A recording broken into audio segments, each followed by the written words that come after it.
Bien, je passe maintenant la parole à Monsieur Louis Schweitzer, vice-président de notre conseil, mais aussi administrateur référent et président du comité des rémunérations pour la présentation de ce qu'on appelle désormais le CONP. Merci beaucoup, Monsieur le Président. Mesdames et Messieurs les actionnaires, bonjour. Il m'appartient en effet, en ma qualité de président du comité des rémunérations, de vous présenter les éléments de rémunération dus ou attribués au titre de l'exercice 2014, ainsi que la politique de rémunération 2015 concernant Antoine Frérot, président directeur général, ces éléments étant soumis à l'avis des actionnaires dans le cadre de la 13e résolution soumise au vote de cette Assemblée générale. L'ensemble des éléments de rémunération du président directeur général sont détaillés au chapitre 15 du document de référence, pages 164 à 169, et plus particulièrement au paragraphe 15.1.1 en ce qui concerne les rémunérations fixes et variables des exercices 2014 et 2015 et des deux exercices précédents. Antoine Frérot a disposé d'une rémunération fixe annuelle de 900 000 € au titre de l'exercice 2014. Suivant les recommandations du comité des rémunérations et après décision du conseil d'administration du 10 mars 2015, cette rémunération fixe a été portée à 950 000 € au titre de l'exercice 2015. Le Conseil a en effet souhaité cette évolution compte tenu des excellents résultats obtenus par Antoine Frérot au cours de l'exercice 2014. Je rappelle que cette rémunération fixe est restée inchangée depuis le 1er janvier 2011, soit pendant 4 exercices consécutifs. Il y a ensuite une rémunération variable. Au titre de l'exercice 2014, elle a été calculée en fonction de l'atteinte d'objectifs quantitatifs et qualitatifs validés par le Conseil sur la base d'un bonus cible déterminé à 125% de la part fixe, soit 1 125 000 € en cas d'atteinte de tous les objectifs quantitatifs et qualitatifs à 100%. Ce bonus comporte une part quantitative à raison de 70% et une part qualitative à raison de 30%, la part quantitative pouvant atteindre 120% de la cible en cas de dépassement des objectifs, la part qualitative étant, elle, plafonnée à 100% de la cible. Au titre de 2014, le plafond de cette rémunération variable, quantitative et qualitative, s'élevait donc à 114% de la base bonus cible, soit 1 282 500 €. La partie quantitative de la rémunération variable a été déterminée en fonction de la réalisation des objectifs budgétaires concernant la progression de 2 indicateurs. Le premier, le free cash flow, avant acquisition et cession financière et dividendes, et le degré d'atteinte sur ce premier critère est de 120%. Le second, c'est le résultat opérationnel récurrent et le degré d'atteinte de ce second objectif est de 100,8%. Ces deux critères sont pondérés à chacun à 50% de la part quantitative et dans le cadre des objectifs annoncés pour 2014, se place par rapport à une baisse de la dette et à l'objectif de croissance significative des résultats.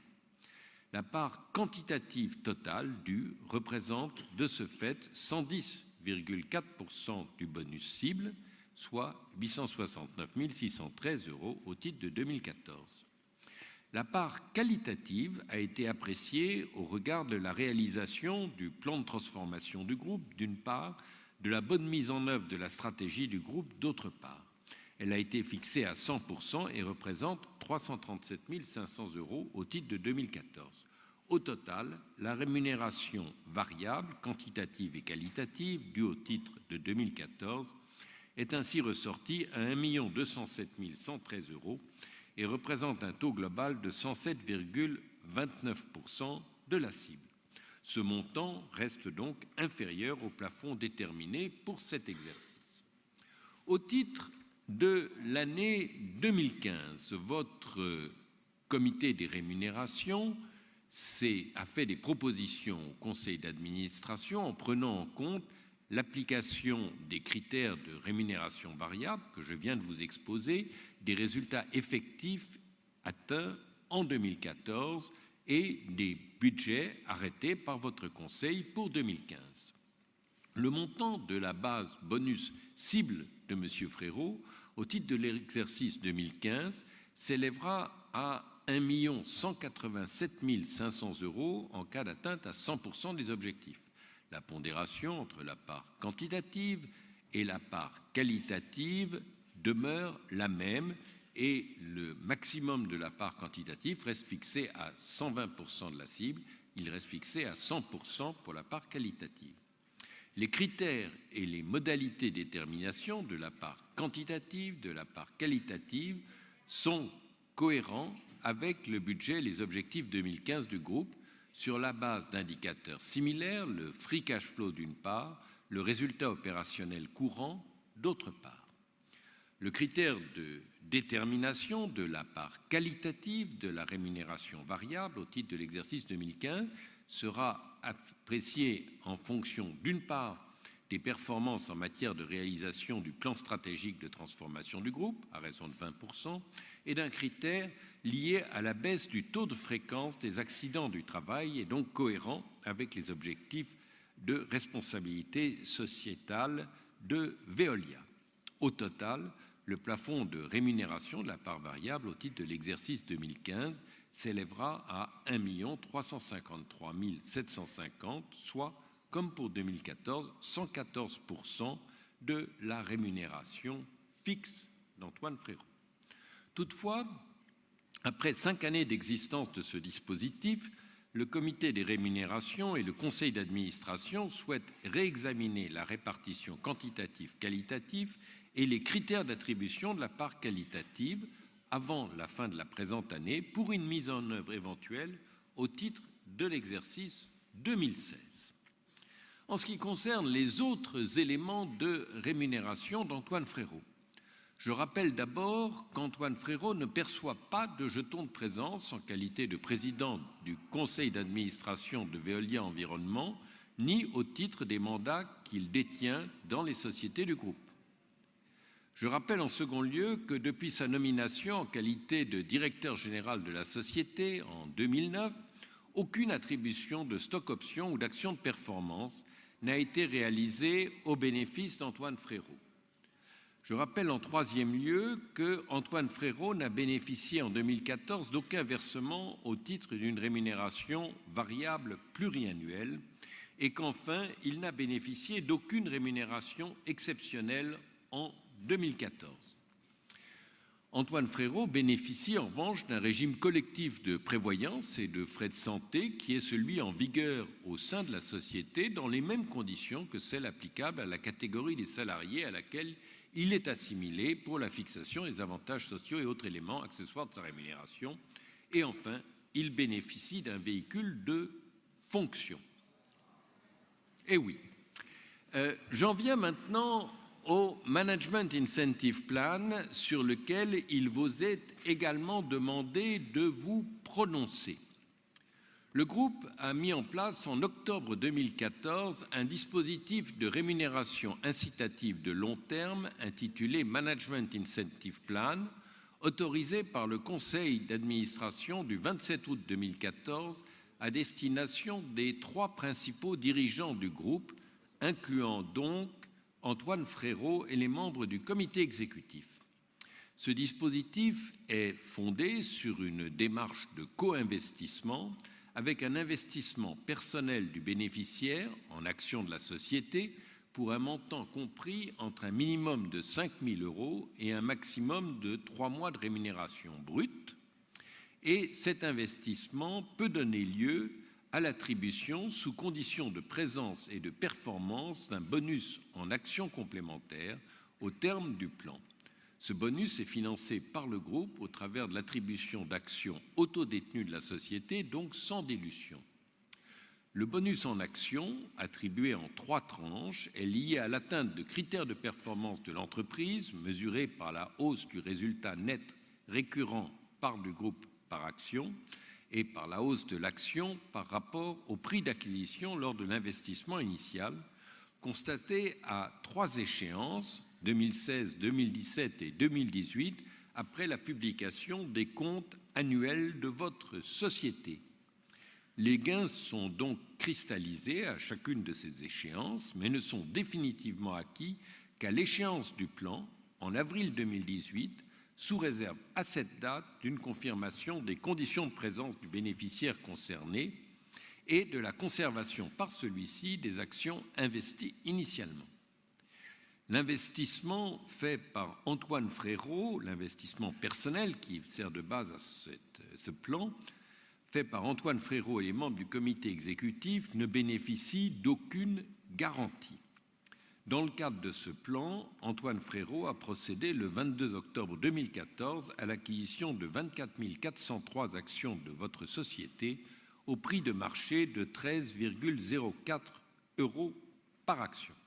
Les détails de ce plan figurent au paragraphe 17.5 du document de référence. En ce qui concerne l'indemnité de prise ou de cessation de fonction, Antoine Frérot, d'abord, n'a bénéficié d'aucun versement de ce type, bien sûr, en 2014.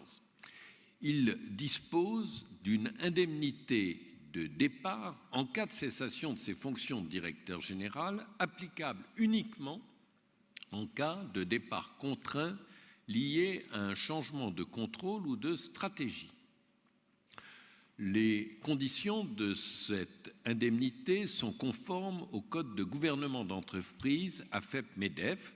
Le montant maximum est plafonné à 2 fois la rémunération annuelle brute totale, comprenant la part fixe et la part variable, moyenne au titre des 3 derniers exercices clos avant la cessation éventuelle de ses fonctions. Le montant de cette indemnité et de ses composantes fixes et variables dépendent toutes deux de conditions de performance atteintes. En effet, cette indemnité est égale à 2 fois la part variable moyenne des 3 dernières années et, d'autre part, la part fixe est corrigée d'un taux de performance correspondant au pourcentage moyen d'atteinte du bonus cible au titre des 3 derniers exercices clos avant la cessation des fonctions. Cet engagement a été autorisé par le Conseil du 11 mars 2014, a été approuvé par votre Assemblée générale le 24 avril 2014 et je rappelle que Antoine Frérot a mis fin à son contrat de travail le 1er janvier 2010, ce qui a entraîné la perte des indemnités conventionnelles liées à son ancienneté dans le groupe qui dépassait à cette date 23 ans. Le détail de cette indemnité figure au paragraphe 15.3 du document de référence. En ce qui concerne le régime de retraite d'Antoine Frérot, votre conseil d'administration du 11 mars 2014 a fermé, à compter du 30 juin 2014, le régime collectif de retraite à prestations définies des dirigeants de catégorie 8 et plus, dont celui d'Antoine Frérot, et a décidé le remplacement de ce régime, qu'on peut qualifier de système de retraite chapeau, par un nouveau régime à effet du 1er janvier 2014, qui est un régime collectif de retraite à cotisation définie, ouvert aux cadres dirigeants de catégorie 8 et plus, incluant donc Antoine Frérot. Sous réserve de l'achèvement de sa carrière dans l'entreprise, Antoine Frérot dispose théoriquement d'un reliquat de droits gelé au titre de l'ancien régime à prestations définies.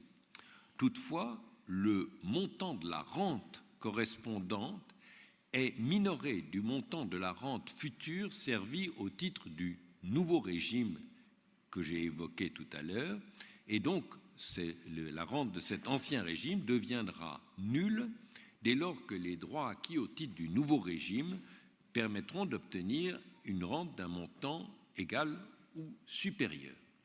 Et donc, Antoine Frérot a adhéré à ce nouveau régime collectif de retraite à cotisation définie en vigueur au sein de la société depuis le 1er juillet 2014 dans les mêmes conditions que celles applicables aux catégories de salariés auxquelles il est assimilé. Le paiement de ces cotisations s'effectue selon la répartition suivante: 2,25% de part patronale sur les tranches ABC, 1,25% de part salariale sur les mêmes tranches, 4,5% de part patronale au-delà de la tranche C, 2,5% de part salariale au-delà de la tranche C. On peut par ailleurs faire des versements facultatifs à la charge du salarié dans la limite des enveloppes sociales et fiscales disponibles. Le montant de la retraite sera calculé à la date de liquidation de l'ensemble des retraites obligatoires et facultatives en fonction de la provision constituée auprès de l'assureur et des paramètres mesurés à cette date. Le détail de l'évolution du régime de retraite figure au paragraphe 15.3 du document de référence. Voilà, j'en termine avec cet exposé un peu aride et j'en suis désolé. Je rappelle donc qu'il y a une rémunération fixe qui progresse de 5,5%, un système de bonus annuel, un système de rémunération à long terme et un système de retraite à cotisation définie. Et je vous remercie de votre patience et de votre attention.